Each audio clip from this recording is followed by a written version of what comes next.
Hi, too much protein is bad for the heart. A study published in Nature Metabolism reports that too much protein is bad for the heart.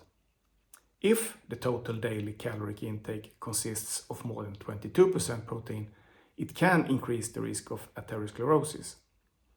Protein is necessary to maintain a good overall health, but experts recommend that a high percentage of the protein source should come from plant-based foods. In the current study, they came to these conclusions both through studies on humans and in animal experiments.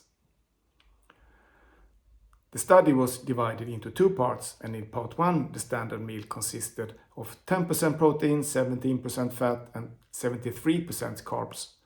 The protein-rich meal consisted of 50% protein, 17% fat, and 33% carbs. Part 2 was designed to more closely mimic a real-life scenario.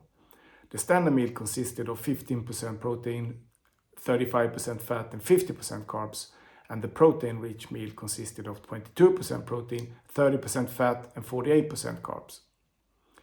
They found that leucine, an amino acid very high in animal proteins, is the amino acid that contributes to the development and to the worsening of atherosclerosis.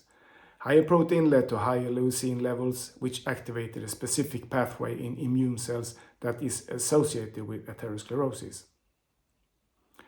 The second part consisted of a study on mice.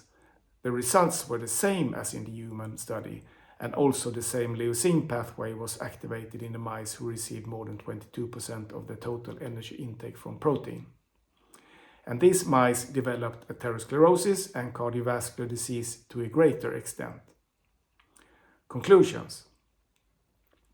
The recommendation is not to eat diets too high in protein.